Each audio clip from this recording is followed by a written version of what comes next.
Hello, je vous retrouve aujourd'hui pour vous présenter les sorties qui m'intéressent pour le mois de juillet et le mois d'août. Comme d'habitude, je vais mettre les 2 mois dans une même vidéo parce que c'est l'été et du coup il y a quand même beaucoup moins de sorties, notamment pour le mois de juillet.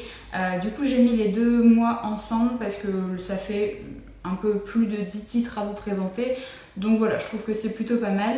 Je vais commencer avec le mois de juillet et je vais commencer avec le 1er juillet où il y a La guerre du pavot de R.F. Kuang qui va sortir chez les éditions ActuSF si je ne me gourre pas.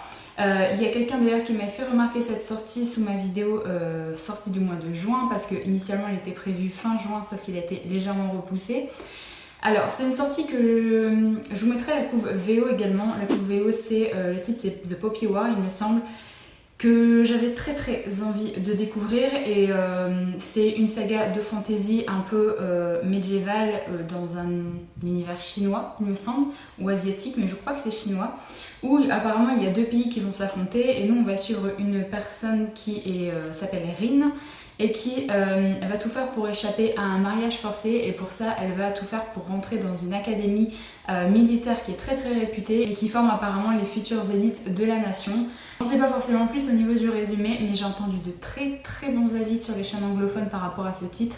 Je suis globalement déçue de la couverture française qui est proposée parce que j'adore la couverture VO, je la trouve vraiment magnifique et en plus de ça il y a eu une petite... L'auteur a dit quelque chose parce que en fait l'héroïne principale normalement est typée et en fait là sur la couverture pas du tout. Donc encore une fois voilà, il y a encore une représentation du personnage qui est pas forcément fidèle. Je trouve ça très dommage en fait moi je trouve en fait qu'ils auraient dû garder directement la couverture VO. Donc voilà, pour l'instant je ne sais pas encore si je vais me le prendre en VO ou en VF parce que du coup la couverture je la trouve pas très jolie. En plus de ça, c'est les éditions ActuSF qui coûtent assez cher. Donc je penche vraiment pour le lire en version originale parce que voilà, tout me plaît beaucoup plus au niveau du roman, que ce soit la couverture et même le prix. Donc voilà. Et ensuite je vais vous dire le deuxième titre qui m'intéresse pour le mois de juillet et après on passera au mois d'août directement parce que pour le mois de juillet j'ai pas d'autres romans qui sortent. Alors c'est un titre qui m'intéresse mais que je ne prendrai pas avant des lustres parce que j'ai toujours pas commencé cette saga. C'est une sortie de chez Brajlon qui va sortir le 8 juillet. Il s'agit du tome 5 partie 1 du Porteur de Lumière, donc c'est le blanc incandescent de Brent Wicks. Brent Wicks c'est un auteur que j'ai très envie de découvrir, cette saga là notamment, mais j'ai l'autre saga que je dois lire avant donc voilà, j'achète pas forcément son autre saga pour l'instant. Je trouve ça dommage encore qu'on ait découpé un tome en deux. C'est une manie en ce moment pour plein de maisons d'édition donc je trouve ça vraiment très dommage. Donc pour les personnes qui sont intéressées par la suite de cette saga, sachez qu'il sort le 8 juillet. Du coup je vais passer pour le mois d'août et au mois d'août il y a quand même pas mal de sorties qui m'intéressent. Je vais commencer avec le 12 où il y a la suite de La Roue du Temps qui va sortir en poche, donc c'est le tome 11 et le tome 12. Voilà, j'essaye de bien avancer dans cette saga, j'essaye de me tenir un petit peu à jour des sorties françaises, pour l'instant j'y suis pas encore là, mais je suis très contente que du coup le tome 6 là techniquement, les 2 parties du tome 6 sortent en août, comme ça je me dis si j'ai le temps de bien avancer là cet été, au moins j'aurai des tomes de disponibles. Toujours le 12 août, il y a L'Anomalie de Michael Rutger, je ne sais pas trop, qui va sortir chez Brajlon et je pense que c'est un thriller où on va suivre apparemment un archéologue qui va se retrouver pris au piège dans une grotte avec toute son équipe. Ils vont être en manque de nourriture, en manque d'eau, donc voilà, ils sont vraiment pris au piège. Et au fur et à mesure, il va s'apercevoir que les personnes de son équipe disparaissent et alors qu'il y a d'étranges créatures qui les guettent dans l'obscurité. J'en sais pas plus, je pense que ça doit être un thriller. Je pense pas que je me l'achèterai en grand format, mais en tout cas le pitch m'intéresse plutôt pas mal, donc je pense que j'attendrai sa sortie poche pour pouvoir découvrir ce titre. Toujours le 12 août, il y a Le Maître des Chagrins, le premier tome, Les Dieux Silencieux, donc toujours publié chez Brajlon, de Justin Cole, où là apparemment on va suivre Alnève de Bresse, qui, contrairement à ses camarades de l'académie, n'a pas été dérobé à sa famille lorsqu'il était nourrisson, mais il a survécu à un sacrifice et il a été élevé apparemment par les personnes même qui ont tué sa famille. Il va être contraint de choisir entre un avenir prometteur et ses amis proches. Et j'aime bien la petite phrase qui est donnée à la fin de la description, c'est « Acceptera-t-il de s'engager sur une voie potentiellement dévastatrice ?» Donc voilà, je pense qu'on va suivre plutôt un anti-héros, j'ai l'impression. C'est un roman de fantasy que j'ai vu également beaucoup passer sur les chaînes anglophones. La couverture, je la trouve très très belle, donc pourquoi pas. Le 19 août sort la suite, le deuxième et dernier tome, parce que c'est une duologie de la saga Zénith, donc c'est les lois de la vengeance de Sacha Alberg et Lindsay Cummings, publié chez Bayard. J'avais beaucoup aimé, moi pour ma part, le premier tome de cette saga. Je sais que je fais partie de cette minorité de personnes qui ont aimé le premier tome. C'est de la science-fiction spatiale young adulte que voilà, j'avais beaucoup aimé et j'avais très envie de savoir enfin la suite de cette duologie. Pour le 20 août, il y a une sortie poche que j'ai remarqué, c'est Un mariage américain de John Steyari, donc publié chez Pocket. Je vous en avais parlé dans ma vidéo contemporain historique, je crois.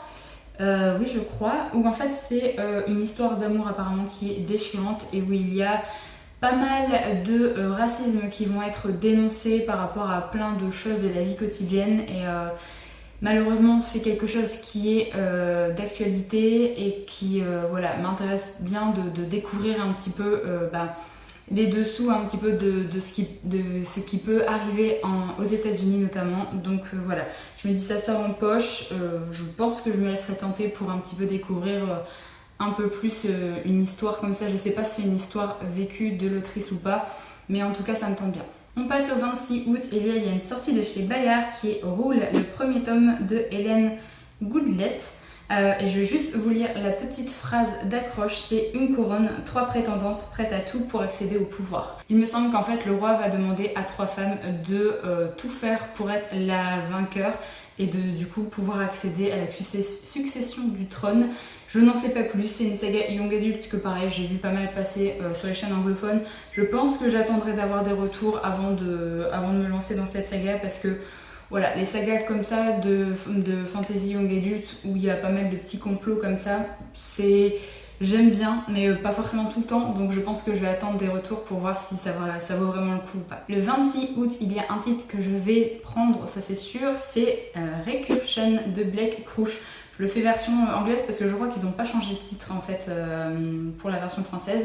Donc publié chez J'ai lu et là je n'ai pas relu le résumé parce que j'ai envie de me plonger dans ce roman sans plus rien savoir. Je sais juste que comme d'habitude avec Blake Crouch ça va être un mélange de thriller et de science-fiction où là apparemment c'est la mémoire qu'on va mettre en avant dans cette histoire. Je n'en sais pas plus, j'ai vu d'extrêmement bons avis sur ce livre. Et j'ai tellement adoré Dark Matter que j'ai juste super hâte de découvrir ce nouveau titre. Avant-dernier roman, c'est Le Dernier Dragon sur Terre de Ewin Colfer, donc publié chez les éditions Pygmalion. Là, je vais vous lire un peu le résumé parce que je trouve que c'est une histoire de fantasy. Il me semble que c'est un one-shot, si je dis pas de bêtises, qui a l'air complètement loufoque. Autrefois, il était connu sous le nom de Wyvern, seigneur du haut feu, et son ombre terrifiait les masses. Aujourd'hui, il n'est que Vern, vautré dans le bayou où il se cache, matant Netflix non-stop en t-shirt Flashdance et sifflant de la vodka à longueur de journée. Mais contrairement aux autres membres de son espèce, il a survécu.